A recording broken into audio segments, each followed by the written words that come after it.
my boyfriend, along with his first love, moved into my vacation villa abroad. In my previous life, his first love had an asthma attack that night and died of asphyxiation. I rushed there in a hurry and asked the forensic doctor to conduct an autopsy. But my boyfriend strongly opposed it. It's clearly because there's something unclean in your house that triggered Stella's asthma.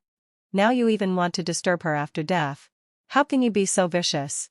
Stella's parents also disagreed and demanded to bury her directly. Yet they made a big fuss every day, claiming that I had killed their daughter. My reputation was completely ruined. Helplessly, I followed my boyfriend's advice and compensated Stella's parents with the huge inheritance left to me by my parents. But later, my boyfriend, embracing his first love, pushed me off the top floor. Now that we've got the money, there's no need for you to live. They staged a big drama just to swindle all my money. Fortunately, having fulfilled my ancestion, I was reborn. I remember that I died when I was pushed off the 18th floor and my head hit the ground heavily. My mind went blank. In the remaining moments of consciousness, I only saw Vincent and Stella's triumphant smiles. But now, Vincent's voice came from the other end of the phone. It was as if he had practiced countless times. His voice was emotional, yet carried a sense of urgency that seemed to have been rehearsed millions of times. Sarah, Stella died in your villa. Come here quickly. He really should be in a hurry. If things developed according to the plot of the previous life, when I went to that vacation villa, I would become a Mary and Eddie in their hands. They made Stella feign death and used every means to swindle the inheritance from me. It was a fortune of 100 million. Which could ensure that their family of 3 generations would have no worries about food and drink. But in this life, I don't want to get entangled with them. I want to live. Without hesitation, I packed my things and was about to return to my home country. After all, the police in my home country could better protect my safety. But the next moment, my mind seemed to explode with a buzz. The passport that should have been in my suitcase was gone. I searched every corner of the hotel, but it was still nowhere to be found. The only truth was that Vincent had taken my passport. It seemed that they had made thorough preparations to control me. And if I wanted to return to my home country, I would definitely have to pay them a visit first. Helplessly, I had to dial the police number in country T. A person died in a foreign land. The police should take care of it. Right?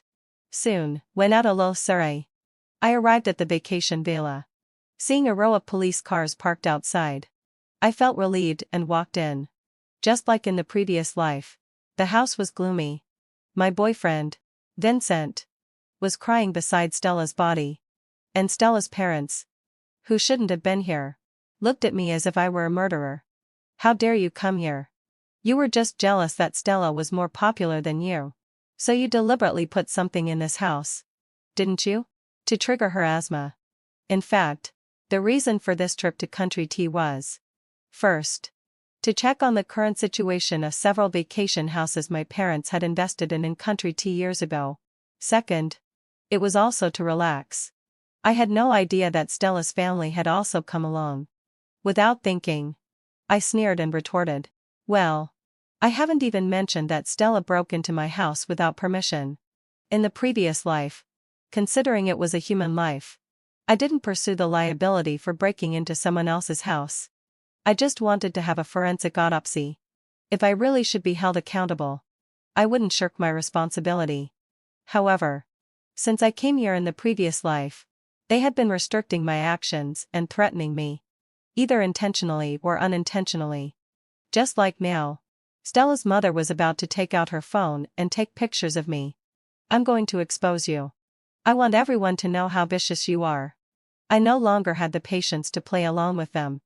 While pushing the phone away, I said to the police officer beside me, I suspect there's something fishy about Stella's death. Please help investigate. After all, this was a case involving a death, and the police had brought a forensic doctor when they came. To my surprise, Stella's family didn't stop this time. Was it because they didn't dare to act rashly in front of the police? I always felt something was wrong. The foreign forensic doctor came forward with a bunch of tools I didn't understand and examined Stella. Finally, having fulfilled, they put away their tools. stared at me, and said meaningfully, "This young lady did die of asthma. We suspect that there is indeed something in this room that can't trigger asthma. Young lady, you are suspected of intentional homicide. According to the laws of Country T, you will be sentenced to death." At this moment, my mind went blank. Stella was really dead? No, this couldn't be true. In the previous life, my soul was floating in midair, and I clearly saw her come back to life and emerge from the shadows. She directly lay in Vincent's arms, had an affair in my living room, and finally discussed how to spend this huge sum of money. No, there was still a way to verify.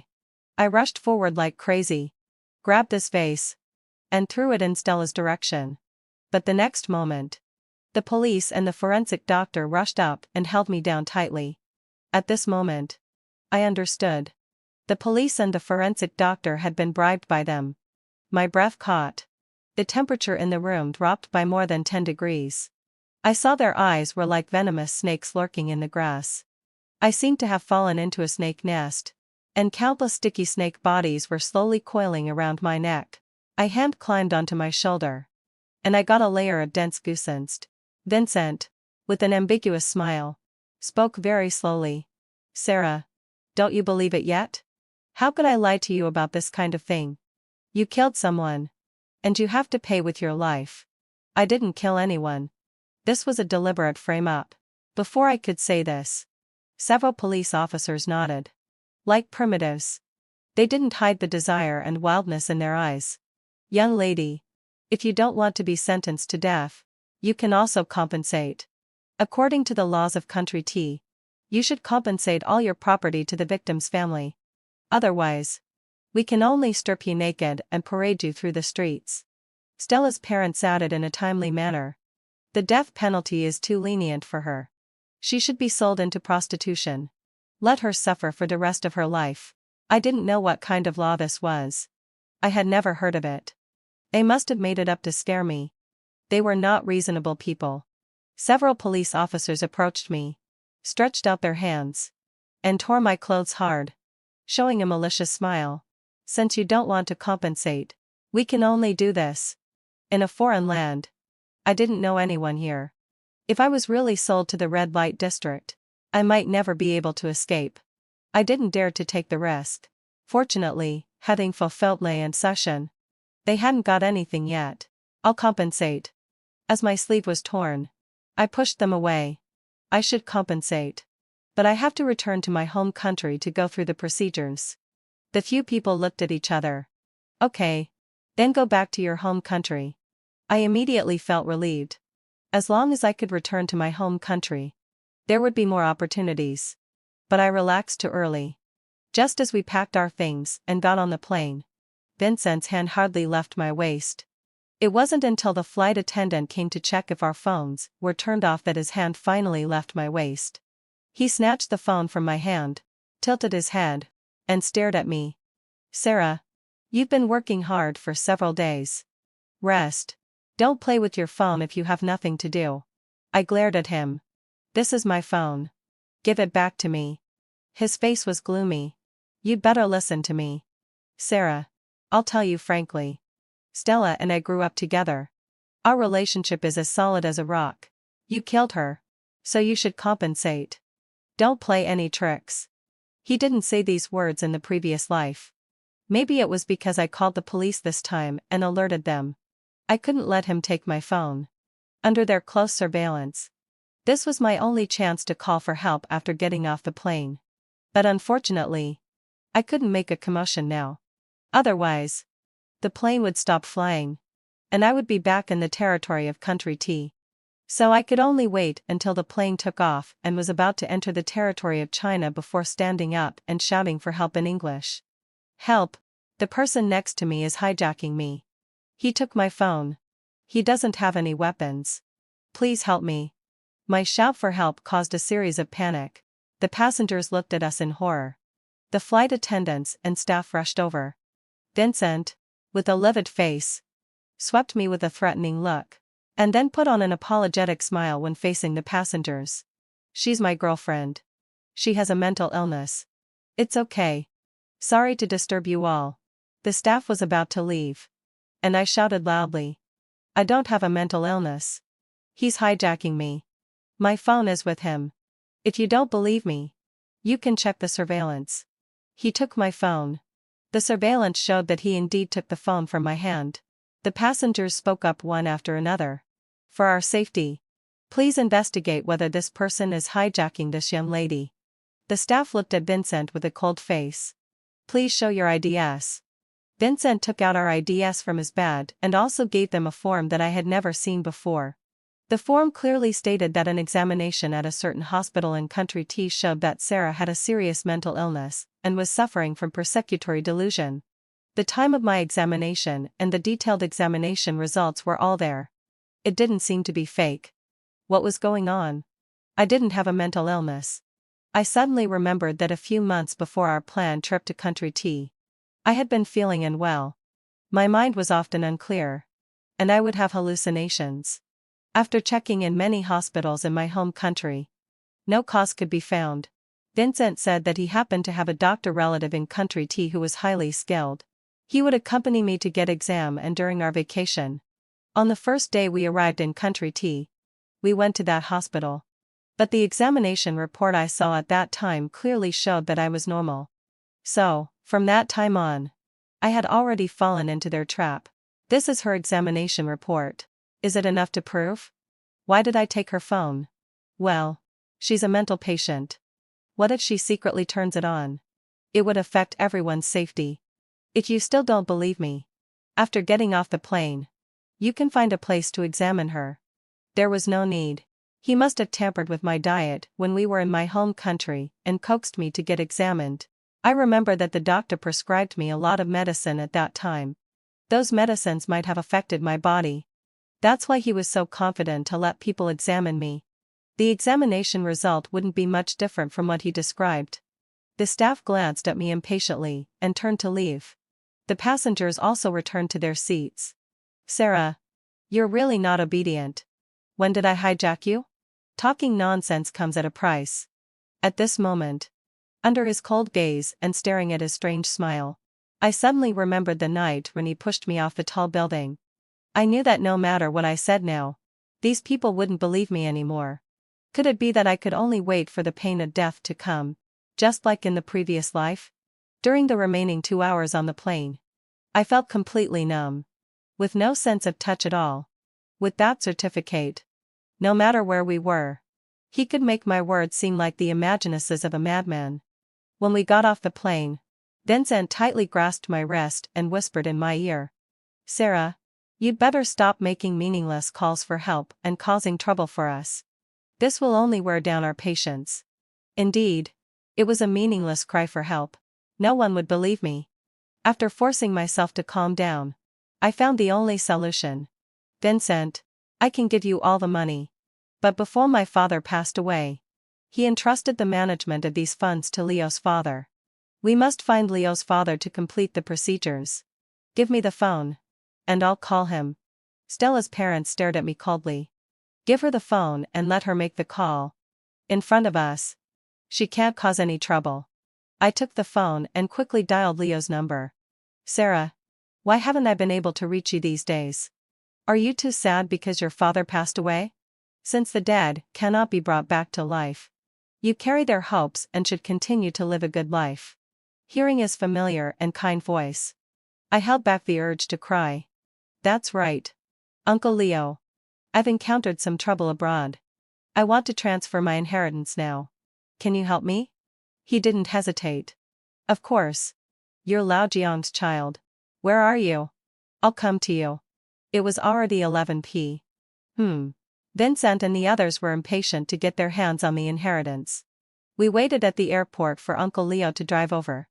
I don't know how long it took, but finally, Uncle Leo's car stopped in front of us. He got out of the car to greet me and stared at my probably bloodless face for a long time. Sarah, what happened to you? You look so pale. After that, he gave Vincent a cold look. Did you treat Sarah badly? Vincent smiled. How could that be? Uncle Leo, hadn't fulfilled my obsession. You know what kind of person I am. Her mental state hasn't been very good recently. Otherwise, We would have stayed in country tea for a few more days. He turned to look at me. If you don't believe me, just ask Sarah. Right. Sarah? That's not true. These 5 words were completely swallowed in my throat. Because Mr. Lin, sorry, who had just come back from buying things, was pressing something sharp against my waist. I could feel it was a dagger. A dagger that could take my life at any moment. This feeling of being held by the throat made me feel icy cold all over. I felt like a marionette, able only to force a smile. No, Uncle Leo. I'd just been very sad since my father passed away. So I looked haggard. The help me, in my eyes was on the verge of bursting out, but Uncle Leo's entire attention was on Vincent beside him. It seems I really misjudged you. I only have this one precious niece. You have to treat her well. Okay. Let's get in the car. Just like that. Our group got into Uncle Leo's car. Vincent sat in the front seat. And I was squeezed between Stella's parents in the back seat. As the car drove, Uncle Leo asked me how my trip abroad was. It was just so. Uncle. By the way. Uncle, how's that project of the company recently? I heard it's about life-saving equipment. Is the profit high? Our company has never had a project related to life-saving equipment. He was stunned for a second. In the rearview mirror, we had a brief eye contact. There was a lot of information in my eyes. He was my father's friend. And I grew up under his watch. I believed he wouldn't fail to understand the meaning behind my words. A long silence began. The car slowly started moving forward, and all the surrounding scenery was quickly passing me by. I couldn't see what was at the end of this car ride. Uncle Leo finally spoke. The profit isn't very high. Why did you suddenly ask about this?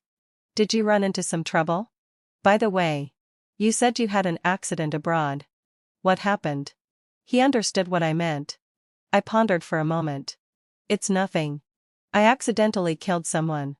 And now I need to pay compensation. It's a really tricky situation. And I can't call the police myself. Uncle. The company's property was painstakingly built up by my grandfather and father over 2 generations. I'm unfilial. Could I kill someone? In my entire life, I've never even killed a chicken. Surely, any mentally healthy person wouldn't do such a thing.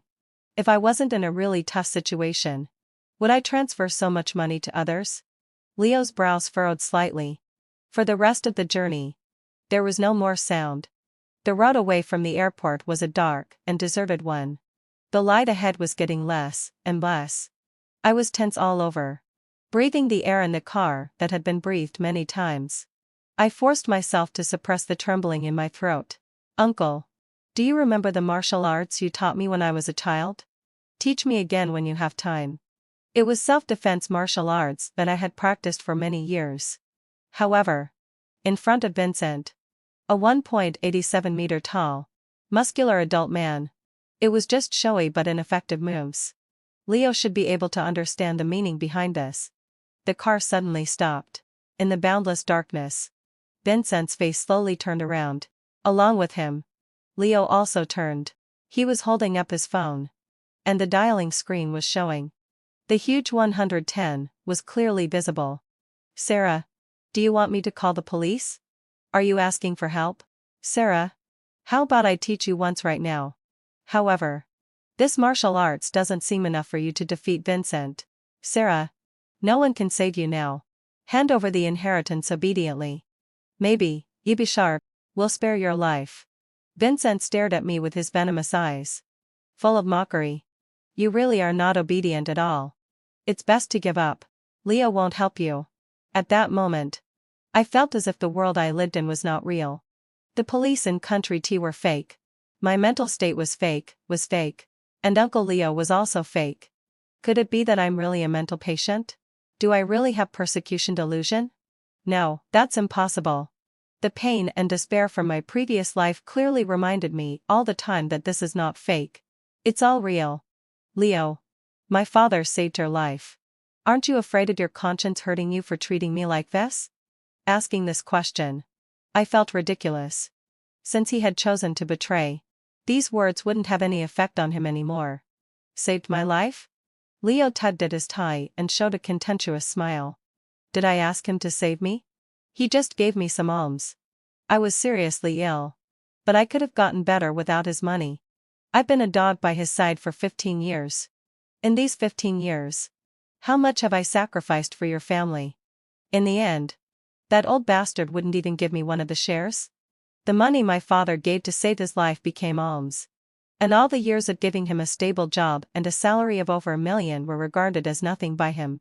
But my father giving him shares was supposed to be a given? I really couldn't understand their way of thinking. In short, it's just that people's greed is insatiable. For the sake of money, they would do anything. In this completely enclosed space, every move of mine was fully exposed to their eyes. Vincent grabbed my throat. Sarah, you have only two choices now.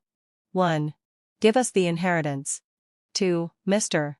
Lynn forcefully pulled my wrist. And the dagger cut a gash in my palm. My breathing became heavy. My heart was pounding in my throat. The pain became blurred, and in front of my eyes was a patch of white flowers. By now, I had no chance to protect the inheritance anymore. I'll give it to you. As soon as the words left my mouth. Mrs. Lynn said with a cold face. Don't believe her. She'll definitely call for help again. The longer this drags on, the more trouble there will be. Deal with it quickly. Mr. Lynn then made a long cut on my other palm. Blood slowly flowed out of my body. Vincent pinched my chin. When you lose 800 ml of blood, you'll feel dizzy. If you're lucky, you might even see the Grim Reaper. Don't worry. We won't let you die. We'll save you. Keep you alive for a few days. And then drain your blood slowly. When you're struggling between life and death, maybe you'll realize what's best for you. I knew how painful death was. I shouldn't have to endure all this. I had a wonderful life ahead. Countless wealth. And I should be like most girls of my age. Enjoying the scenery and tasting delicious food. They were going to destroy all of this. I know Stella isn't dead at all. All of this is just a trap you set. Do whatever you want to me. Anyway, without my signature, you'll never get the inheritance. I'm not afraid of death. But I promise, you'll get nothing. I used all my strength and looked coldly at these beasts. Anyway, I've already died once. Pain is just pain. When one has to endure it. Who can't bear it? The few people glanced at each other. We only want the inheritance. Once we get the money, we won't take your life. This kind of talk is just to deceive themselves. I sneered. I've already said I'll give it to you. It's you who don't believe me. Taking my life wasn't their original goal. It was just a necessary measure to eliminate future troubles after getting me inheritance. If they can't get the inheritance, they might kill me. If they get it, they will definitely kill me. For now, I can only use the inheritance to blackmail them. Vincent pinched my cheeks. And I felt my bones go numb. We won't believe you anymore. Leo gave me a look of disgust. Forget it. There's no need to talk to her so much. If she really doesn't want to sign, we can just wait a few days. The new drug will be available soon. Just a few drops. And she'll do whatever we want. Before that, just make sure she doesn't die. Soon, went on a low sigh. They tied me up tightly, changed the route of the car, and headed all the way to a house I had in the suburbs. It was a garden house. There were few people around because I hardly ever came here. There was no one else in the house. And the security guards didn't pay much attention to this house either. The door closed, and I was thrown into the storage room on the 3rd floor, tied to a stool. I had no communication devices. They would occasionally give me some bread and water. From inside, I could often hear the movements outside. Vincent. She still won't give us the inheritance? I didn't expect that the fake death trick couldn't deceive her. After we get the inheritance, let's kill her. This was Stella's voice. Vincent's voice was still cold, but finally carried a bit of emotion. It doesn't matter if she doesn't agree. In a few days, everything will be fine. Stella, you've had a tough journey back. Go and rest first. Stella said. I'm not tired. Vincent, I want to go and see her. The door creaked open. And the two of them stood at the door, looking down at me. Sister Sarah. I really didn't expect that someone as proud as you would end up like this. Do you know how much I used to envy you? You're so beautiful and a rich young lady doted on by your parents. And me? My monthly living expenses can't even compare to your one morning breakfast. I gave her a cold glance. So? Is this the reason for your extortion? She reached out her hand. And her delicate palm slowly stroked my face. Such a beautiful face. Yet Vincent just doesn't like you. The person he's liked from beginning to end is me. What's the use of you being beautiful and rich? A strong sense of nausea welled up in me. And I stared at her coldly. If you dare to touch me again, I'll commit suicide. And you won't get anything. Even if that so-called drug arrives. You won't get a single cent from me. A glint of coldness flashed in her eyes. And the affectation faded a lot. But she still obediently withdrew her hand. You can't die under our watch. I sneered. I can jump out of the window. She walked to the window and burst out laughing. Jump out of the window? Look at yourself. You can hardly even stand up.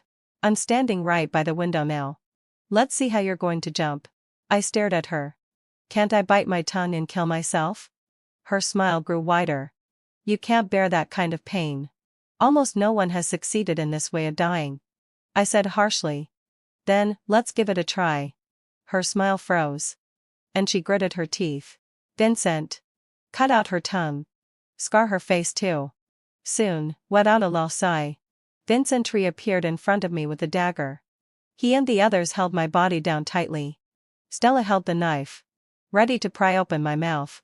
As the knife got closer and closer to my face, I used all my strength and crashed straight towards Stella.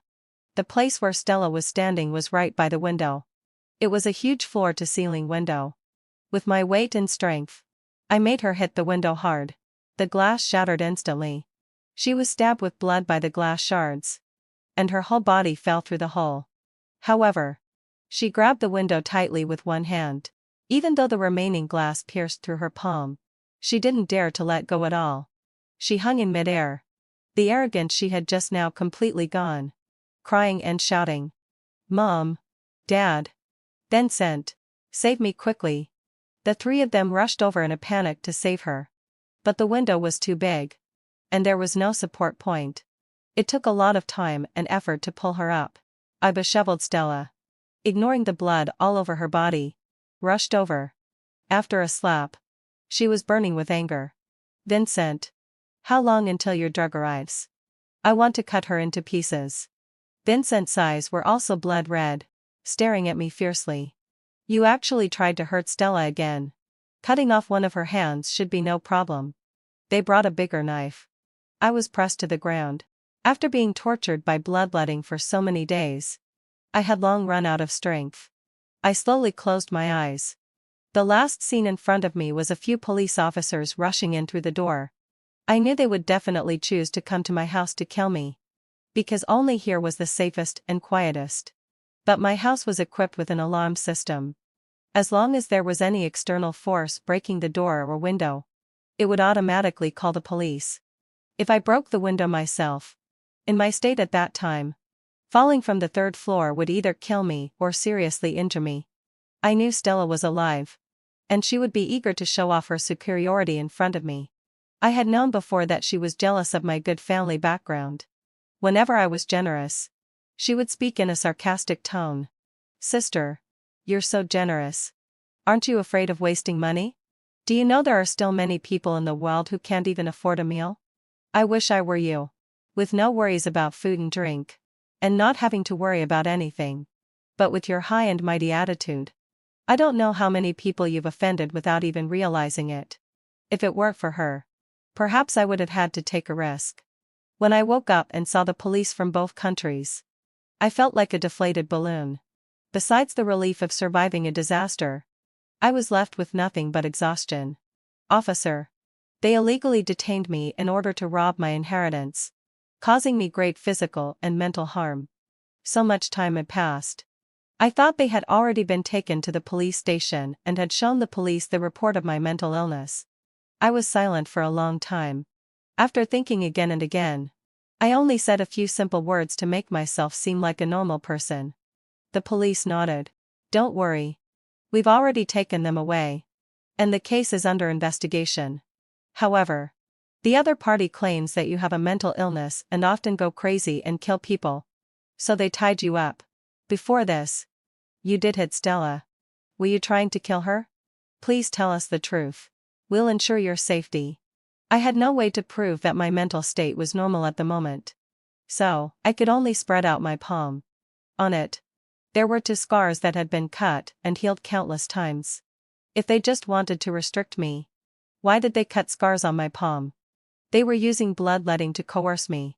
The knives in the room are all evidence. The police nodded. We understand. Please rest assured and recover. In the end, Vincent and the others only admitted to illegal detention. As for the knives and the scars on my palm, they claimed that it was just a way to make me calm down quickly. After all, I was a mentally ill patient. And my words were a bit less believable. Plus, the police hadn't found evidence that they were trying to get me to transfer the inheritance yet, so they were only detained for now. I soon left the hospital.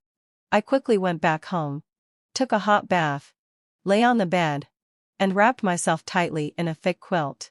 I cried bitterly, rejoicing that I was still alive. That night, I didn't sleep well, but at least I got a few hours of rest. Early the next morning, I received a call from my aunt. Sarah, I just heard that such a big thing happened. They must be after your property. I don't believe you have a mental illness. Come to my place, and I'll give you a thorough checkup. I'm sure I can prove that you're not mentally ill. By the way, I just remembered. Didn't you come to my hospital for a checkup because you weren't feeling well before? I didn't think much of it at that time. But now I think you might have been poisoned. Come for another checkup, and I'll do a blood test for you. Hearing her voice, my nose felt sour. The anxious feeling in my heart finally seemed to have a place to rest. I softly called out. My aunt is my mother's younger sister, only 7 or 8 years older than me. Rather than being my elder, she's more like my friend. We've always been able to talk about anything. When I was a child, I had severe anemia, and there was no suitable blood type in the hospital blood bank. Even though she was also weak and sick at that time, she still donated her blood to me. Don't cry. Tell your aunt if there's anything wrong. Aunt will definitely stand up for you. I wanted to speak, but I didn't know where to start. Now, I just felt extremely tired. Aunt, I've been so tired these days. Let's talk about it later. She comforted me a few words on the other end. These scumbags. I'll make sure they get what's coming to them. Okay. You rest first. Do you want me to come and see you? I said softly. No need. The most urgent thing was to hide my money properly and do everything possible to ensure my personal safety. A few days later, after taking care of all the matters, I felt that my body was getting heavier and heavier. And I was extremely tired. I didn't know what kind of medicine Vincent and the others had given me. For my own safety, even though I was reluctant to go out, I had to. I called my aunt. Aunt, I'll come to your hospital right away. Give me a checkup or prescribe some detox medicine for me. Don't tell anyone. Although Vincent was in custody, who could guarantee that there were no other people outside who wanted to rob my inheritance? Even Leo could turn against me. There was no telling, of course. My aunt had no need to rob my inheritance. After all, my grandfather's family was also very wealthy. When my grandfather passed away, he left a lot of inheritance to my aunt. She has been focused on her studies and career since she was a child and doesn't have a strong desire for money. Soon, when out alone, Sarah, I went to my aunt's hospital. After getting the inheritance, she opened a private hospital equipped with the most advanced facilities and technology. I had come to my aunt's hospital for a checkup before when I felt unwell. Unfortunately, at that time, she didn't think it was caused by drugs. This time, my aunt took my blood for testing. Looking at the test report, she frowned. Yes, heaven fulfilled my insertion. You've indeed been poisoned. I asked, can it be detoxified? And what about my current mental state? She explained. This is a kind of chronic poison that travels through the blood. Seriously speaking, over time, it can indeed damage your brain nerves. Your brain has already been affected. According to the current mental testing equipment, it can no longer prove that you're a normal person. However, there is a way to detoxify. We need to use an instrument. Come with me now. Leave metal objects outside. My aunt, wearing a mask, instructed two male nurses to carry the instrument into the room. I followed them in. Aunt, before I could finish, the door behind me closed. In the darkness, I heard my aunt's voice. Sarah, you can't escape this time. One out. A voice that made my body go numb sounded. Sarah, you really are not obedient, I exclaimed. Vincent, weren't you in custody? How could you be here? The room was very dark, and I could only see a black shadow. My aunt's cold voice sounded again. I bailed him out. I was stunned. Why? She suddenly appeared in front of my face, her eyes full of deep hatred. Sarah, you and your mother are the same. You both have long, wretched lives. Wasn't my mother your biological sister? I couldn't understand. She and my mother had always had a good relationship, loving and caring for each other. Why would my mother become the reason for her to harm me? She gave me a fierce glare. Who told you she was my biological sister? I was brought back from the orphanage by them. Since they chose to adopt me, why did they treat me and her unfairly?